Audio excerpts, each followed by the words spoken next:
Here in the studio today, I have the beautiful Jacintha Field. Jacintha is a family and child counsellor, an art therapist, and an advocate for children's mental health and emotional well-being. With certifications in breathwork, meditation, and kids yoga, along with studies in play therapy, Jacintha employs a variety of approaches to help children develop resilience, self-regulation, and a growth mindset.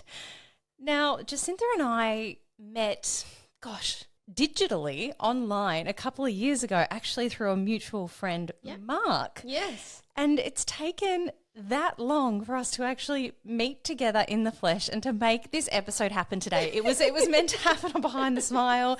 Then things didn't quite align. You were living in Torquay, all the rest. But we're here. We're here today. It's going to happen. So welcome to the show. It's so good to have you here, Jacintha. Oh, Ash, it's so nice to see you. And I know your dad as well. And You so we've do. just got so many beautiful connections. It's just so nice to see each other. Yes. Now, you've just moved back to Melbourne. How are you finding it? I have. It's a really big change. But you know what? It's something that I'm really loving. Really loving. Like, we moved to Torquay 4 years ago, and that was what my soul needed at the time. We separated, and I was going to move down to Torquay for many years before that, and my soul just needed the beach, and it just needed to be away from Melbourne, and I needed to create a new self. So there was a lot of healing that happened down there, and I had my own private practice, and it's been really beautiful. But things have grown and evolved, and it's time to come back to me and family and the evolution of Happy Cells Kids. Oh, amazing, which we're going to dive more into a little later in this conversation today. Jacintha, you've had a big journey of transformation. You are a sober human, but you're also so much more than that. So I'd love to kick it off with you sharing a little bit about your story, your journey, and what has led to creating the person that you are today. I mean, that's a really big question, but here we go. So I always knew that I was very different to other people. I didn't really connect to certain people, or I just always knew that I was different, and certainly the black sheep of the family. And I went down a healing path. About 20 years ago, I started meditating. So while going through my party days, I just knew that wasn't where I wanted to be. And I would wake up on a Sunday morning, I'd have KFC and chicken fillet burger combo, upsize with extra chicken salt, and then water to, balance. Of course, #balance. Balance. And it was just not the life that I wanted. And I just wasn't really sure how to change or move, because everyone around me wasn't evolving in that way that I was. And it was quite confusing for me at the time. And so then when I had a child, obviously during breastfeeding, I wasn't drinking, etc. And then when he was 18 months old, I went out and I just tried to get back to my old life, and not drinking for, 2 years. To be able to do that, it didn't end up very well. And I remember having a hangover for 5 days, and I said, that's it, I'm done. And because I used to drink a lot, it was really hard for people to comprehend and understand. But when I was pregnant, I had so much fun.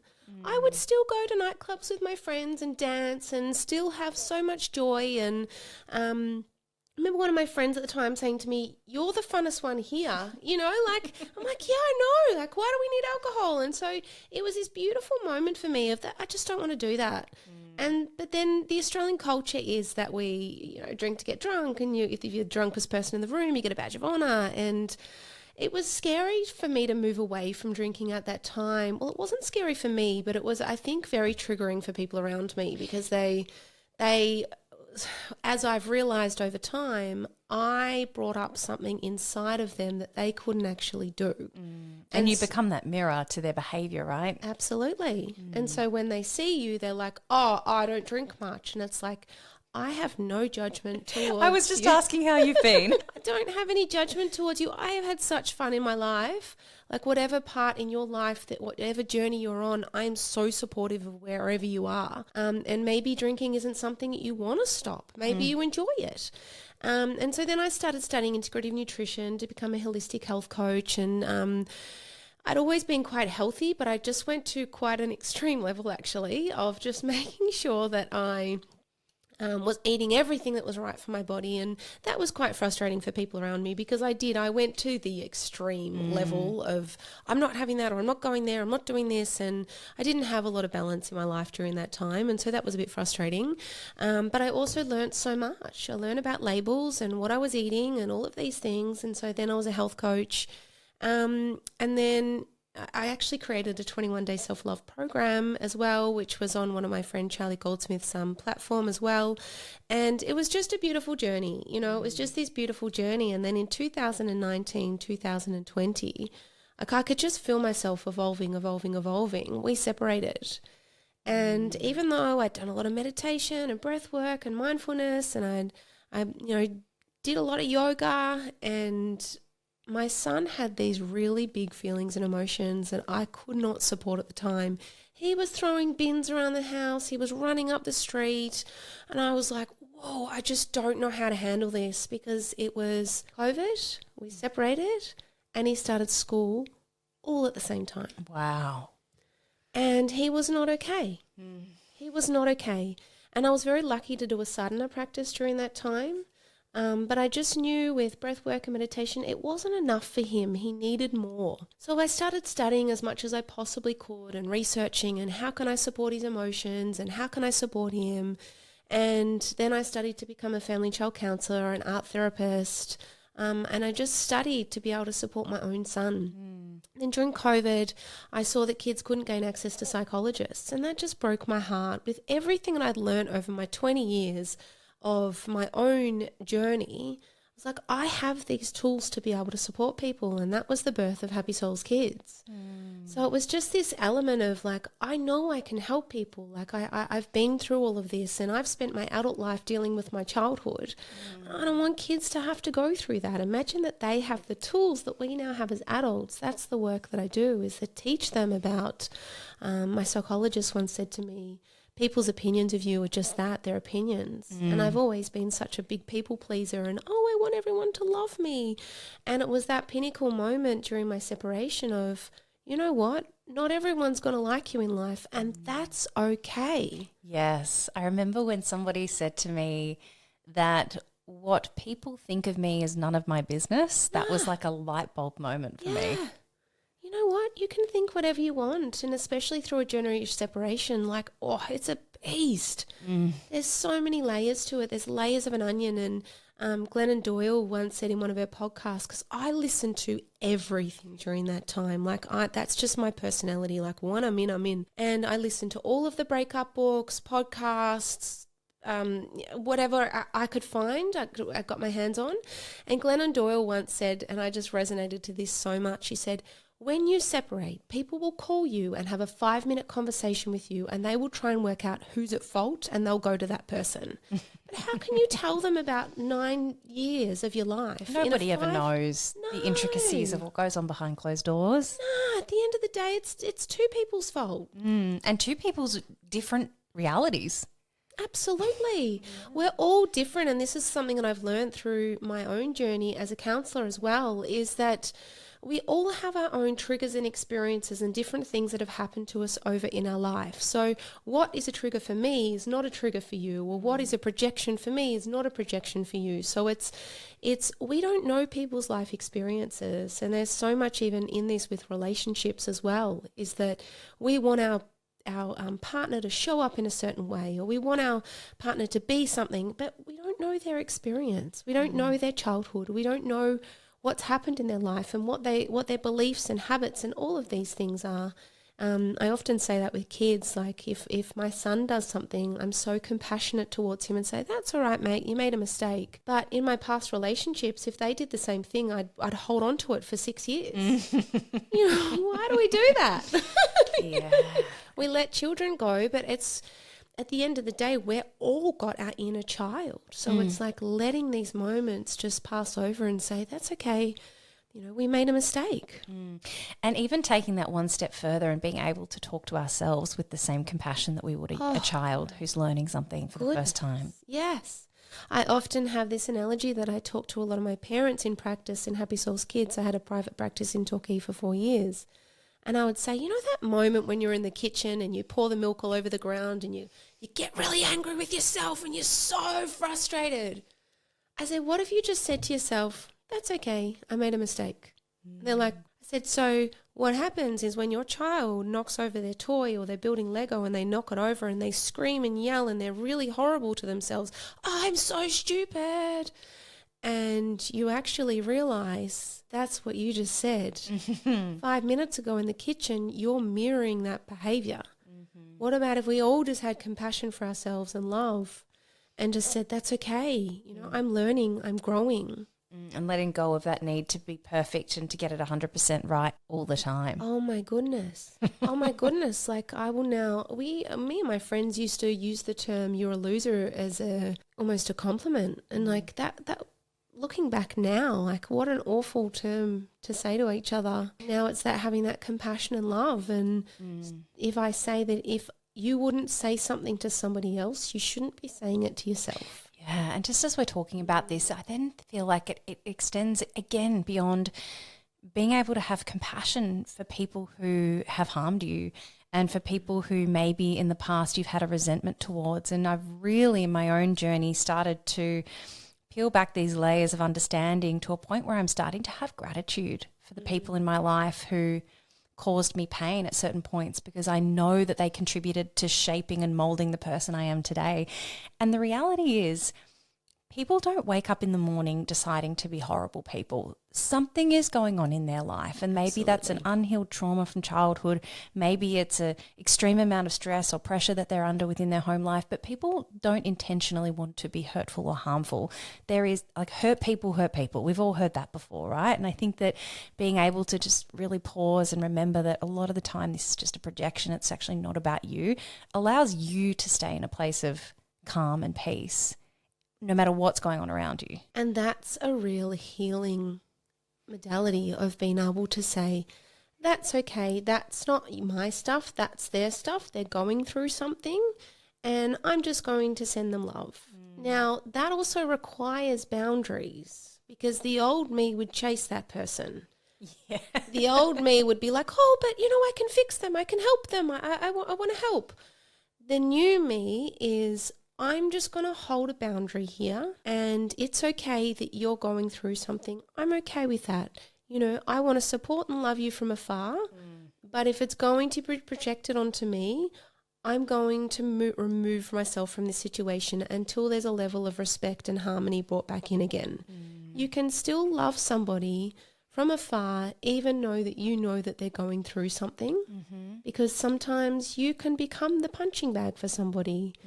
And I think that that's part of my healing journey, is realizing when to walk away and when to stay. So powerful. I want to ask you, having gone through this myself, but the difference between our experiences is that you've experienced divorce with a child, whereas I didn't have children in my situation.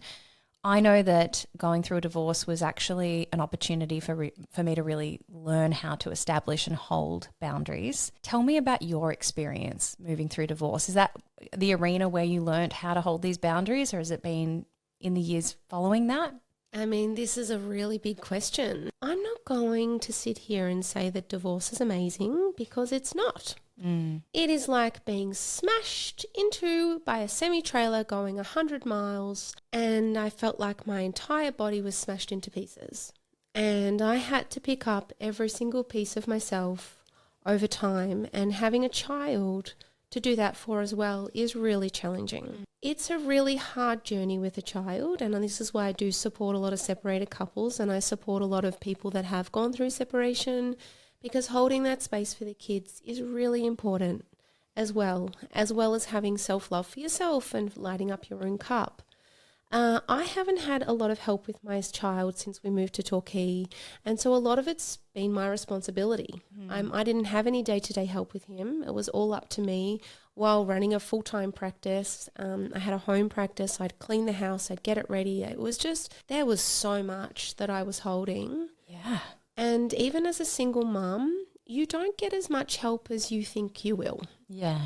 And that was very surprising to me, the lack of support that was offered. But at the same point, I'm also really grateful because I'm so proud of myself for being able to hold everything for so many people, as well as myself and my child, and being able to help him heal and being able to help myself heal as well. So help me understand this.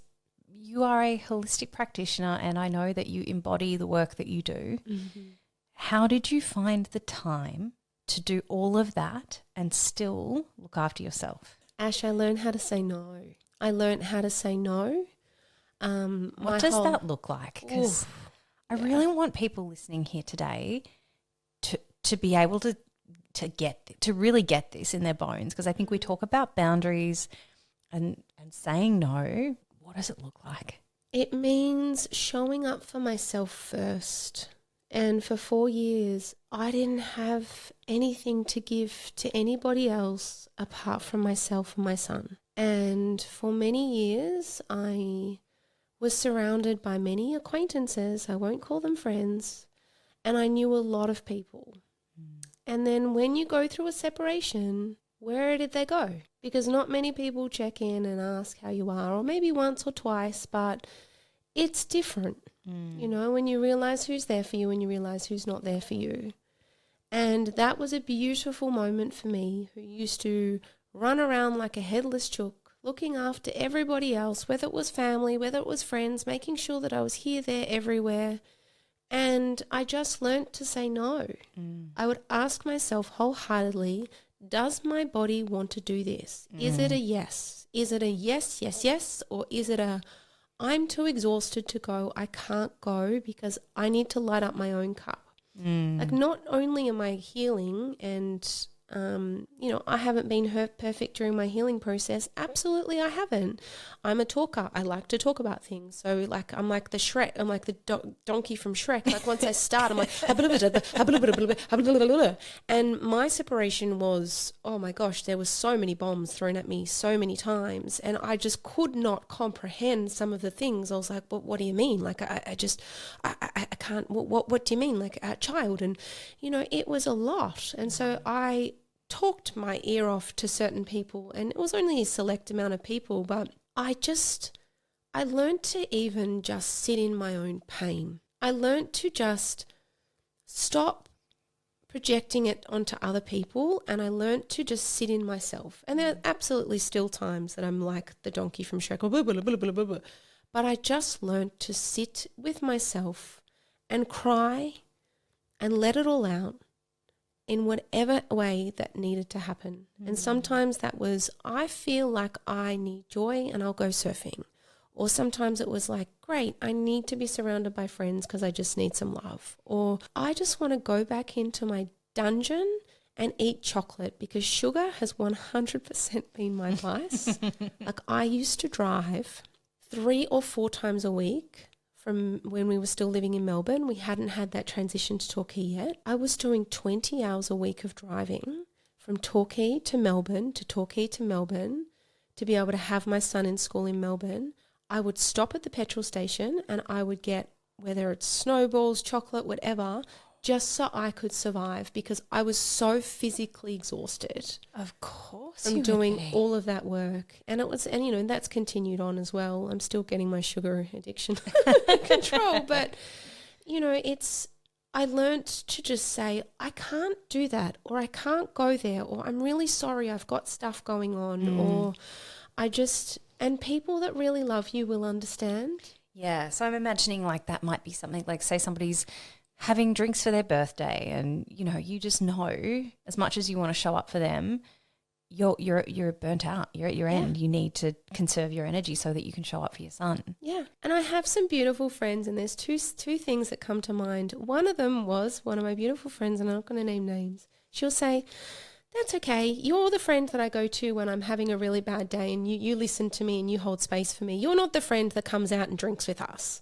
Totally. And so that was this level of acceptance that we have as a friendship of, you know what, this is the way our friendship is. Yeah. And then I have another beautiful friend who I've had, my bestie since we have kids that are 8 days apart, and we worked out we've been friends since 2.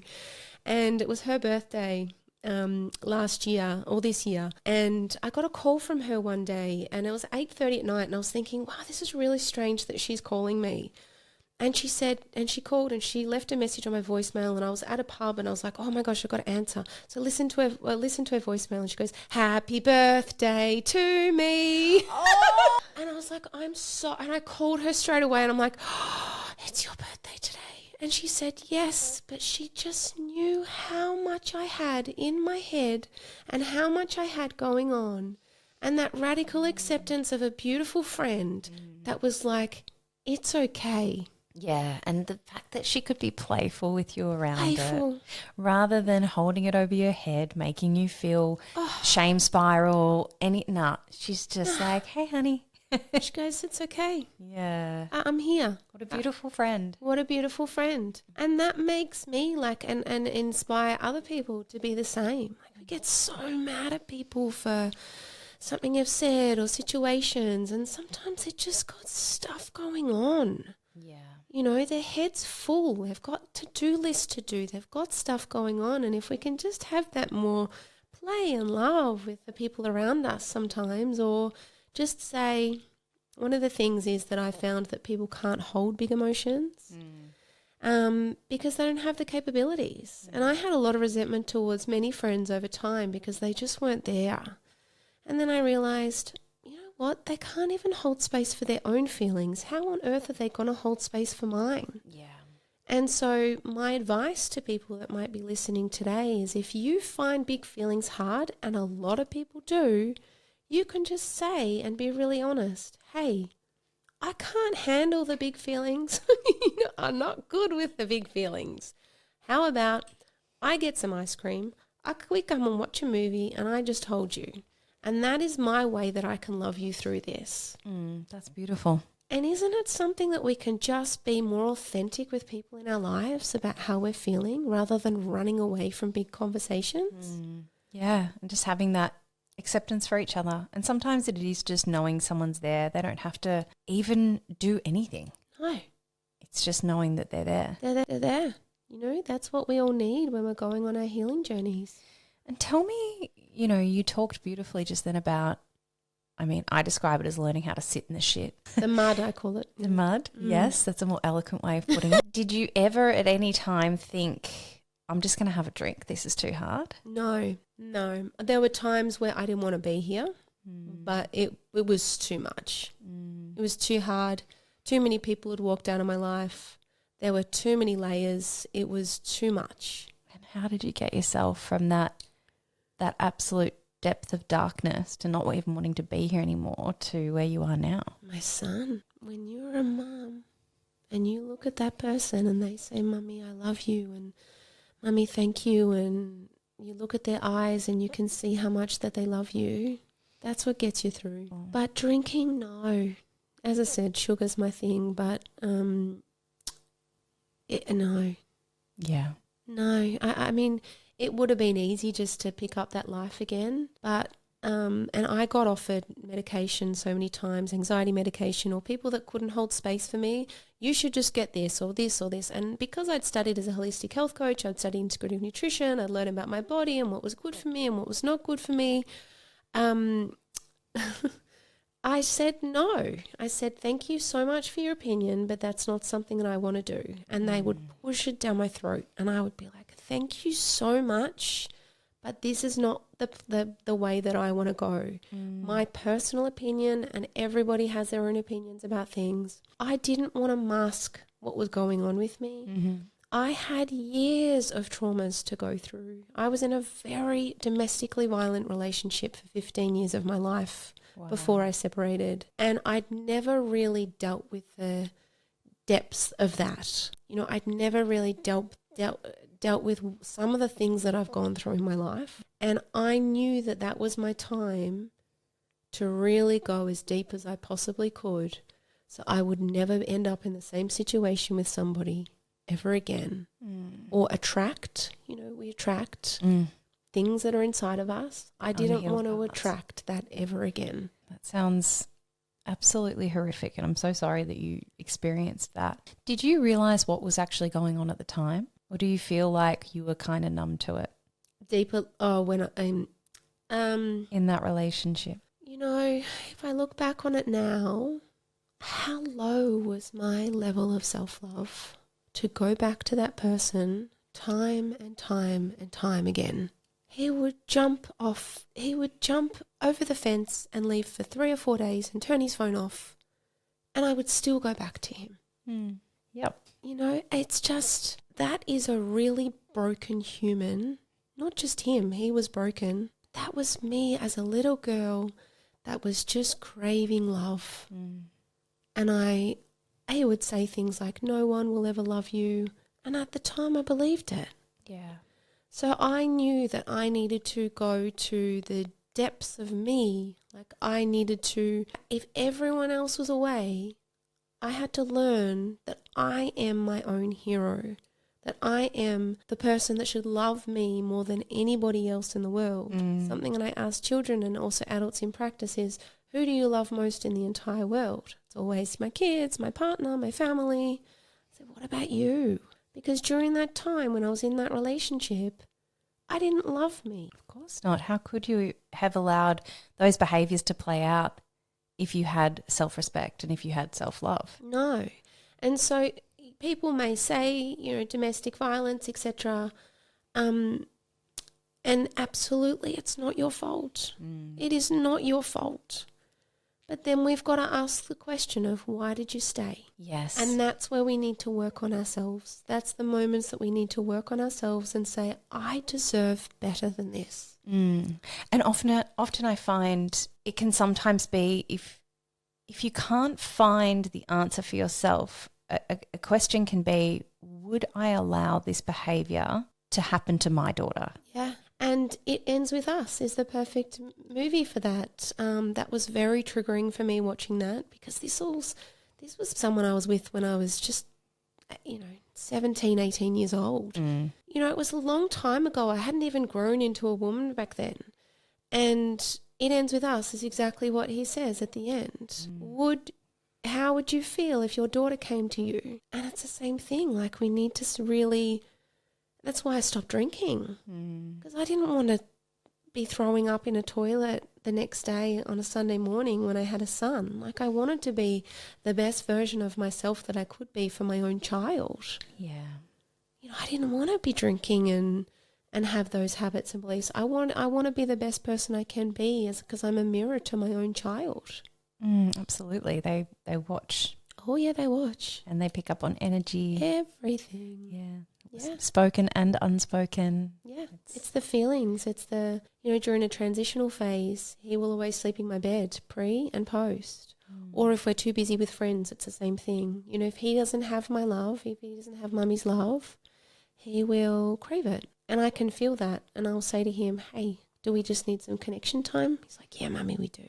Okay. So let's talk a little bit more then about your expertise with children, and in particular, I want to chat about emotional regulation, which is sort of your zone of genius. How does one decipher the difference between a child who is emotionally dysregulated and a child who is perhaps more along the lines of undiagnosed with something like ADHD? Because I feel like a lot of women that I know have children who they're not sure right now, and they're going through the process of getting medical intervention and counselling and coaching and all this kind of stuff. So as somebody who doesn't have children, and I have no area of expertise whatsoever, I'd love you to share more on this. It's showing up for our kids in a different way than we had. Like, I needed to be parented in a certain way. I needed to be understood and listened to and validated, and I wasn't always validated. It was eat concrete, harden up, you'll be right, get over it. And that's not what I needed as a child. And so with emotional regulation, it's accepting that sometimes we're going to be angry, sometimes we're going to be sad, we're going to be upset, we're going to be fearful, we're going to be anxious.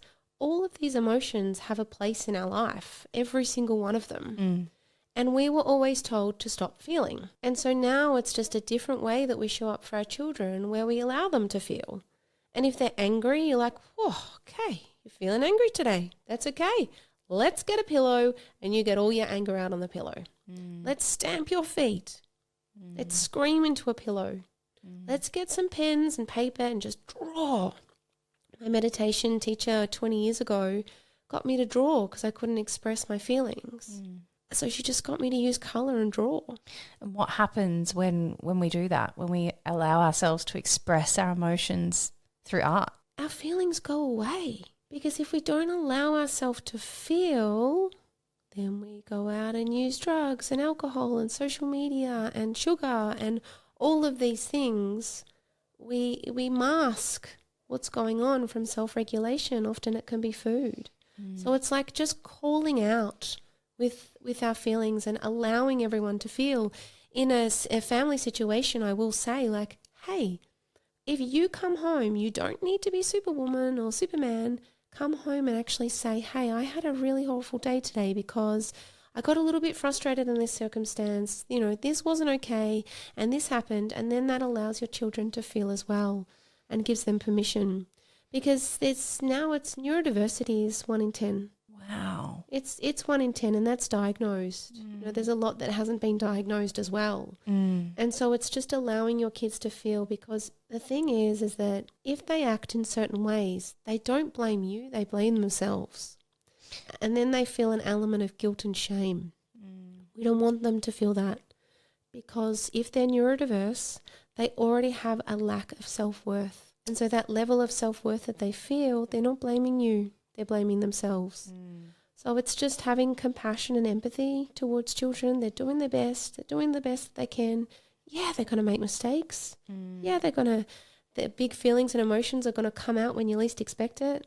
And potentially at a supermarket. There was one time my son wanted this particular toy and I said no.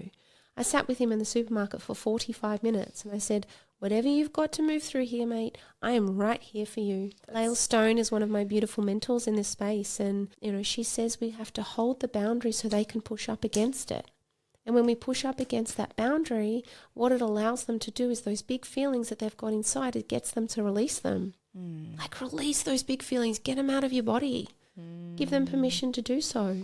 If we say stop crying, you're actually saying to stop feeling. And you've got to feel it to heal it, right? Got to feel it to heal it. Otherwise that stuff just gets stuck. And that's the thing, like as children, like we want to teach them now so they don't have 20 years of feelings that come out at a nightclub or wherever they may be when they're partying. And if we create a safe space for kids now, then when they're teens, they come in and they say, oh, you know what, Mum, Dad, this happened when we went out, because they know that you're not going to get angry with them. I'll say to my son, hey, just be really honest with me. If you go do whatever, I just want you to come and be honest with me. And I'm not going to get mad with you. And whenever he says something to me, I say, hey, thanks so much for being honest with me. So he feels the need to have that communication and level of love. But when it comes to kids, it's about connection. If they're dysregulated, what they need is connection. And they might say to you, get out of the room. I don't want you around. What they're actually saying is, oh, I'm really scared of these big feelings and I don't know how to deal with them. And I really need your help and support to be able to move through them. Okay, so hypothetically, I'm a parent and I've got a young child who is moving through some big emotions. And I've just gotten home from work and I'm exhausted and I've got to get dinner on and I can see they're having a meltdown. Like, what do you do in that moment? Do you prioritize getting the food done? Do you prioritize going to this child? You've also got another child who's doing their thing. Like, how does one manage all of that? Yeah, we stop the food. Okay, the cleaning. Kids don't need a house that's 100% spotless. Kids don't need that. They need you. We don't need to have all the washing done and everything to be perfect all of the time. What a child needs is you. I'll give you an example. In the morning, a kid, we're rushing them out of school. You're rushing them out the door. You know, get your breakfast ready. Come on, we got to go. They're not ready to disconnect from you. And we rush them out the door. They get to school. They're like, I don't want to go. And you're like, you have to go to school. And then that fills their cup up a little bit more. And then one of the kids in school says, I don't like you. You're not my friend anymore. You're not my best friend. And they get really upset. And they're like, okay, that fills up their cup a little bit more. Then a teacher shames them because they haven't done their homework in front of the entire class. Then they go to recess. They forget their lunch. Then they come back, they get shamed by their teacher again. Then they're at lunchtime and they can't find any friends to play. And then in the afternoon they've got PE and they don't do so well in it. And then they see you towards the end of the day and they have this entire cup full of all of these things that have happened during the day. And then we meet them with, come on, we got to go. Let's go right now. And they say, Mummy, can I just have an ice cream? Because that's how they self-regulate. We say, oh, would you just stop asking me about that damn ice cream? And they start crying. And you say, stop overreacting about the ice cream. And it wasn't about the ice cream. It's never about the ice cream. Never about the ice cream. It's the same when you're an adult. No, it is not about the ice cream, even in a relationship. It is not generally about that moment that has just happened. It's the feeling and it's the emotion behind the actual situation that's happening. And that's what we need to get into with children. So if we can just meet children where they're at and just have that more compassion and empathy, that's where we need to meet our kids. What's your take on talking to children like an adult? I don't know why this question just popped into my head, but like at what point, at what age do you start communicating to them like you do, like rather than dumbing it down or baby talk or, like is it just like the younger the better, or is it meet the child where they're at? Like I'm really curious. It's meet them where they're at. Different kids, we can't put an age limit on it because a child that's 2 for somebody might have the emotional intelligence of a 5-year-old. Every child's different, so we can't put age limits to it. But communication is key with kids.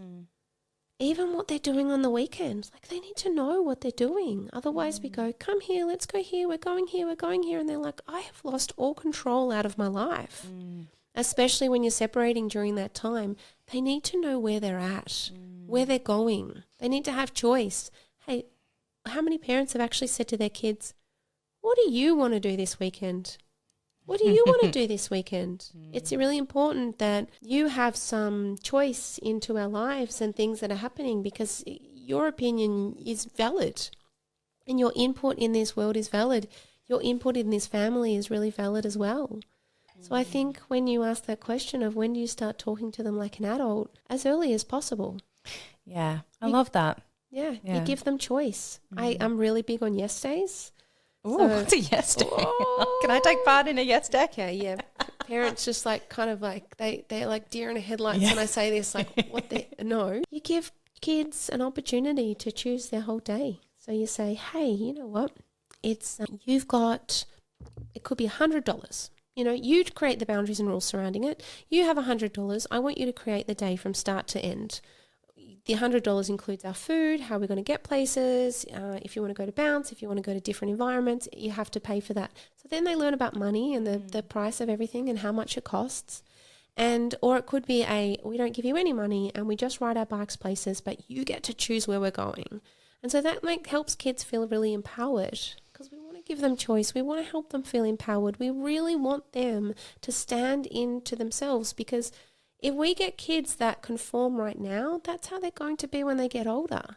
So the wild children are the ones that push your boundaries. It's almost having like little fist pump moments. Like if you're going to stand up to me when you're younger, you're going to be good when you're older, because you're going to be able to do that. But we, because of our own habits, beliefs, experiences, upbringing, triggers, we feel that we're really disrespected by our children. If you look at it from a moment of they're standing up to you, but they're going to be okay later in life, it's just harder when they're younger. I love what you said about like your job as the parent is to hold the boundary for them to push up against. Oh yeah. We don't let kids get away with lots of things. We've got to keep them safe, safety, bring everything back to safety.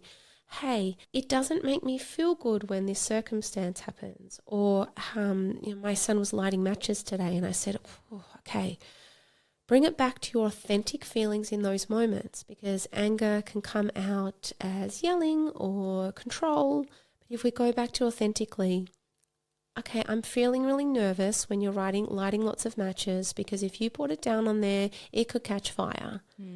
We go back to the authentic feelings of how we're feeling in those moments. If we're crossing the road with somebody and one of our children doesn't hold our hand and runs across the road, I felt really nervous in that moment because there was a car coming and I wasn't sure what would happen. And what would happen if a car came and you were in front of it? So we get kids to think about these circumstances. Because we want them to think about what could happen. We don't say, okay, well, when you're crossing the road, like that car could come and smash you. Yeah. It's like, well, yes, that is one way that we could talk to our children, absolutely. But if we brought it back to, I felt really nervous because I was really scared that something might happen to you. What do you think would happen if we didn't pay attention? And so that's when we're talking about speaking to them like an adult. It's being authentic with our feelings, but Ash, not many adults can be authentic with our feelings. So right. This is my work with Happy Souls Kids. Most of the work is with the parents because kids are kids. They're going to muck up. They're going to make a mess. Mess is such a big thing with parents, is that they don't want their kids to make a mess. The mess, the healing's in the mess. Yeah. We make slime. We make like a sand tray. We just make concoctions all the time. Like we just make a lot of mess because they don't have that opportunity at home. Yeah. Kids are messy. They're messy. It's a form of expression. Yeah, but it's, if it goes back to our own habits of parents. Our parents, and especially our mothers, had to have everything so perfect. So we have this trigger of, oh, no, everything's got to be perfectly clean. It doesn't. The connection with our kids is so much more important than the mess. Yeah, I love that. All right, so let's go back to this scenario. I've stopped cooking. I've got one child having a meltdown and the other one who's stormed off to their room. Like, how do you be everything to everyone in that moment while still regulating your own nervous system? The first thing to do is regulate yourself. So that's really important. We just take a moment to take a couple of breaths because at times we all yell. It's hard. Parenting's hard. It's not an easy gig. And you don't know. One day you're super regulated and you can hold space for your kids and the next day you're not regulated. So it's really important that they feed off our calm. So if they're up and we go up, you're going to meet them at the top and it's going to be an explosion. If they go up, we go down. Right. I love that. And so then they can feed off our calm. And so it's that moment of, that's okay, this moment will pass. That's okay, this moment will pass. And that's a mantra that you can say to yourself. That's okay, this moment will pass. And what happens if they're screaming and just totally like dysregulated on another level? You can't, you can't, you've got to let them see that through. You So can it's like ride the wave of the emotion. Absolutely. Like when they are at their height of their trauma or their emotional regulation or their emotional release, when they're at the height of that, you've just got to see them ride it out. You've got to keep yourself safe. You've got to create boundaries around that. Hey, I am right here with you. I can handle your big feelings and emotions. You and me have got this together, but I am not the person that you're going to let this out on because I need to keep myself safe. I have my own force field going on right here. I don't want you to come into my space and let your feelings out on me. Here is a pillow. Here is a calm space. I am right here. And if it becomes too much and they say, get out, get out, get out, you can stand outside the door and say, I got you. I've got every part of you. I am right here with you and I got you. And so it's allowing them to move through what it is that they need to move through, but being there for them. Now, if you've got two kids, that makes it harder. What we want to do is if it's a circumstance that happened with both of them, we want to just say, hey, I want to hear what you have to say because what you have to say is really important. It's like that thing that two people have an experience, but they see it differently because of their own triggers, their experiences, all these things have happened in their life. It's the exact moment of, hey, what they thought happened and what you thought happened is completely different. So we need to validate both of them. Tell me, what else happened? Talk about it with me. Let it all out. Tell me exactly the circumstance. Because this even works in a relationship. When you validate somebody, when you really truly validate somebody, whether it's a child or whether it's an adult, and you say, hey, thank you so much for sharing that with me. Thank you so much for telling me about your experience. That must have been really hard for you. That situation is generally dissolved and that's gone. So then we go to the other child and say, oh, okay, we've had some big feelings going on here. Can you tell me what happened? And you sit and you listen and you just listen. Oh, tell me more. Tell me more about what happened. Just tell me more. I want to know everything or get it all out. Lael Stone actually came up with some brilliant thing that I haven't heard of before, and I do it with my son all the time now. I give him 5 minutes to scream, yell. He can swear if he wants to. If he has some big stuff going on in his body, he just lets it all out in that 5 minutes however he likes, and that helps him get it out of his body. We want to allow our kids to just move what is happening for them and validate them. And then when everybody's calmer, when things have been more regulated, then we can have a conversation around the boundaries around our household and different things and circumstances. Or I often in practice recommend to parents to use a rewind. Okay, if we could rewind back to that moment, how could we do things differently? Yeah. I mean, because having a rational conversation with somebody who's not in their rational mind is insanity. It's not effective. So there's no point. Exactly right. There's no point. You just got to ride it out until people are regulated, keeping yourself safe, holding boundaries, and letting them know that you're right there for them. Like I will say to my son, I love you when you're angry. I love you when you're sad. I love you when you're happy. I love when you enjoy. There's nothing that you could ever do for me not to love you.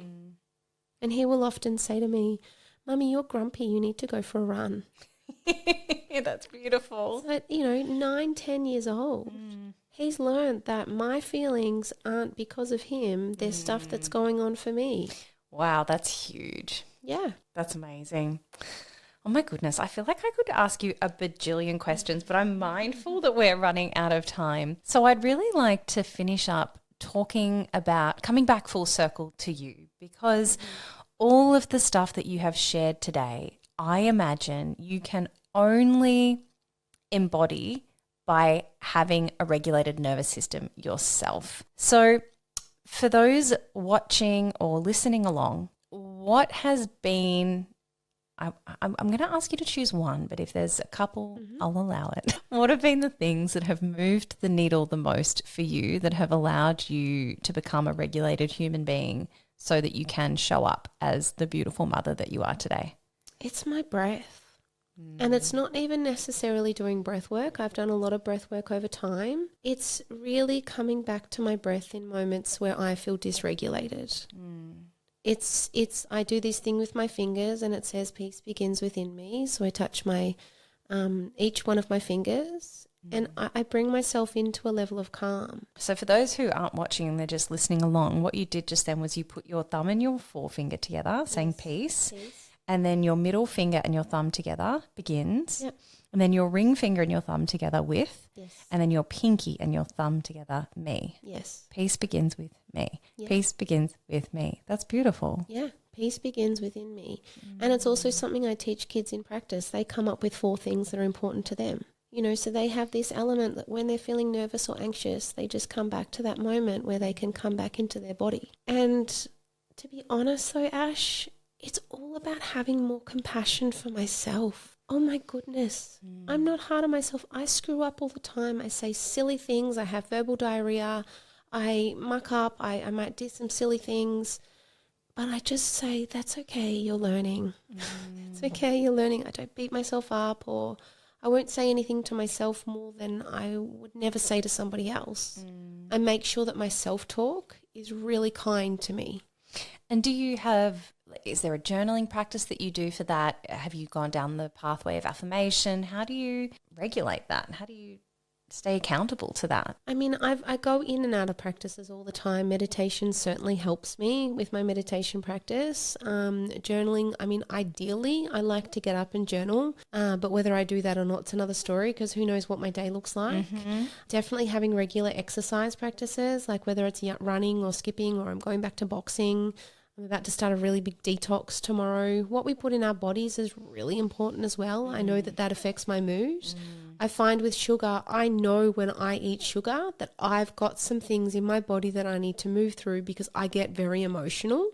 So if I'm eating too much sugar, I'm like, oh, okay, you've got something here that we need to move. So true. Yeah. I'm the same with sugar. As somebody who doesn't drink alcohol, I love a bit of sugar, but I'm always mindful that I'm not going to feel great after. No. And I won't eat it late at night because it disrupts my sleep, and my sleep is so sacred. Yeah. So, it's really interesting. We make those decisions. Yeah, exactly. Everyone it's not about has being their perfect. vice. No, and it's accepting that, and it's realizing that, I'm better with no sugar at all. Like I'm better to just have it out of my life, and people say, oh, but you should have little bits and pieces, and that's just not how my body works. Yeah, I love it. It all comes back to that compassion, self-love, just being a little more kind to ourselves on a day-to-day basis. Loving ourselves wholeheartedly, every part of us. It's like the yin and yang symbol. We have our light and our dark elements, and we're not all perfect. Nobody is. But it's just accepting yourself, because when you accept yourself wholeheartedly, it's easier to accept people around you. So true. With creating boundaries. Because if it's a habit and people get a pattern, do things all the time, maybe it's time to move away from that. And I'm okay with doing that too, moving away from things that I don't feel safe around, that don't feel safe for me, and just sending love from afar. I love that. What a beautiful place to finish up on today. Jacintha, thank you so much for joining me here in the studio. If people want to track you down to find out more about the magic that you offer this world, where should they go? Yeah, so I have my personal Instagram, Facebook, which is Jacintha Field. Now it's Jacintha. It's like Samantha and Jacinta put together. So a lot of people call me Jay because it's just too confusing. I love it. And we're just about to launch Happy Souls Kids. So we just moved back to Melbourne because I'm working on a big platform utilising celebrities and athletes to teach kids the art of meditation, breathwork, mindfulness and growth mindset. Amazing. I was in practice one day and I said to one of the kids, "You want to do some meditation?" He just rolls his eyes. And I said, "You know LeBron James meditates?" He goes, "Does he?" And instantaneously he wanted to meditate straight away. Yeah, what a great idea. Just use the vulnerability and the rawness of people that have been in these high profile situations so kids can understand that life is hard for everyone. And these are some tools that they use and maybe you can use in real life too. So I've gone from having a private practice to taking that leap of faith into, hey, I want to build something that can go global. That's incredible. I'll make sure that I pop that information in the episode show notes. Once again, I just want to say from the bottom of my heart, thank you for being here and thank you for the magic that you give this world. Beautiful, Ash. Thanks for having me.